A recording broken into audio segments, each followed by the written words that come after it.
Você consegue imaginar um mundo onde 40% de toda a riqueza estejam nas mãos de apenas 1% da população? Um mundo onde, ao mesmo tempo, a metade mais pobre só é dona de 1% de toda a riqueza? Nem precisa imaginar, nós vivemos nesse mundo. E a desigualdade é uma realidade. Os dados são do PNUD, o Programa das Nações Unidas para o Desenvolvimento. A desigualdade é uma coisa que a gente pesquisa faz bastante tempo, mas, em geral, pesquisa desigualdade de renda. Eu posso comparar o meu salário com alguém que recebe um salário mínimo. Muito mais escandaloso e relativamente novo é uma outra forma de calcular. Quanto mais rica a pessoa, mais ela aplica em atividades que rendem. Eu posso alugar minha chácara, eu posso alugar parte da minha casa, enfim, meu dinheiro começa a se multiplicar. Então, um dos fenômenos mais interessantes é que você tem aumento da riqueza, né? E, paradoxalmente, você tem aumento da pobreza. Em sociedades comprovadamente ricas, né? Quando você seleciona quem já é privilegiado, você cria hierarquias que são indissolúveis. Os brasileiros também convivem com a desigualdade. Quase metade de toda a renda do país está nas mãos de uma parcela pequena da população, os 10% mais ricos.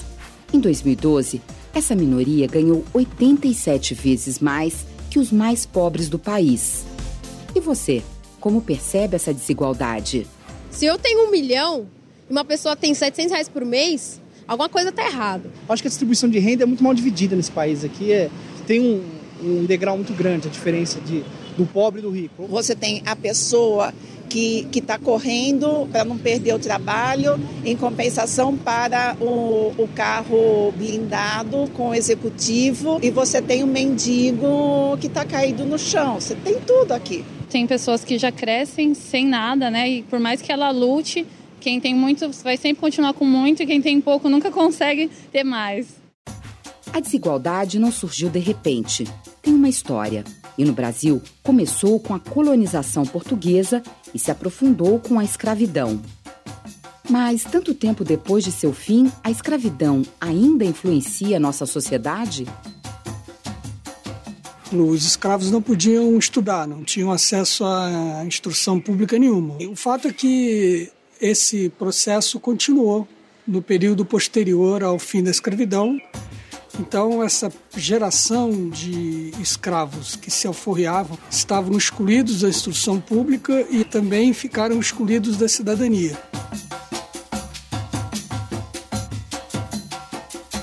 Os indicadores continuam mostrando, né, que a população negra ganha entre 45% e 35% a menos, em média, do que a população branca. Talvez o dado mais paradoxal é em relação às empregadas domésticas. E quando nós vamos olhar o perfil das empregadas domésticas, 70% são negras. Eu perguntaria se isso não são novas formas, né, de escravismo que nós convivemos no cotidiano. A minha bisavó foi escrava, a minha avó foi doméstica. A minha mãe, quando eu nasci, ela disse que preferia me ver morta do que empregada doméstica. Eu sou doméstica. No filme Domésticas, o diretor Fernando Meirelles retratou o cotidiano de uma categoria de trabalhadores. A grande maioria é mulher, de baixa renda, e teve poucas oportunidades de estudo e trabalho. Um retrato da desigualdade no Brasil. No final do século XIX, a força de trabalho do escravo foi substituída pelo trabalho assalariado. Mas junto com as novas relações de trabalho, vieram também novas relações de exploração. É o Estado que, na verdade, forja as leis de trabalho. No Brasil era cidadão quem tinha carteira assinada. Essa maneira de desenvolver o capitalismo implicou no Brasil, né, que o setor privado, né, ele não fez nunca grandes investimentos. Eu acho que o mundo tem muitas injustiças. Eu acho que tem que equilibrar melhor esse negócio. Pra falar a verdade, eu não gosto de ser pobre. Não que pobre é defeito, porque vale mesmo ser honesto. Eu não gosto porque as coisas de pobre é tudo mal organizado. Pode reparar? Escola de pobre, tal de pobre, tudo com bagunça. Não tem vaga, filha, falta as cores espalhadas, coisas quebradas, sujeira, quer dizer.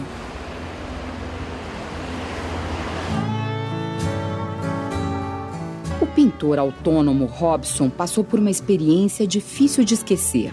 Foi há 6 anos no supermercado. Depois de comprar várias caixas de leite numa promoção, foi barrado pelos seguranças e acusado de roubo. Só que Robson mostrou o cupom fiscal. Ela pegou a notinha, correu para dentro do mercado, carimbou e assinou. E me abandonou lá fora e todo mundo olhando, né? Eu fiquei com uma vergonha, fiquei, caramba.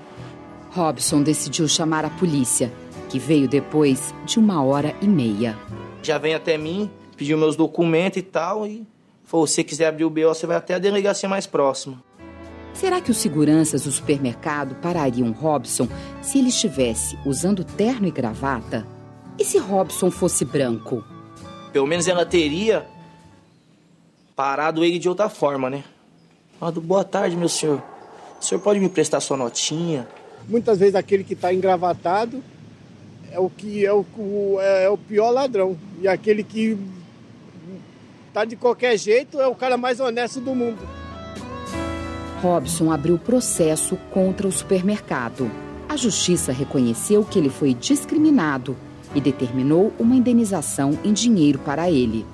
Quando você fixa o preconceito, né, em relação a um indivíduo ou um grupo específico, a tendência é que você passe a representar esse grupo de forma negativa. De acordo com o índice de Gini, que mede a desigualdade na distribuição de renda, a população negra é a que mais sofre desvantagem. Em cada grupo de 10 negros, mais de 7 estão nas camadas mais pobres da população brasileira. Nos últimos anos, o país desenvolveu várias ações e políticas públicas para reduzir a desigualdade social.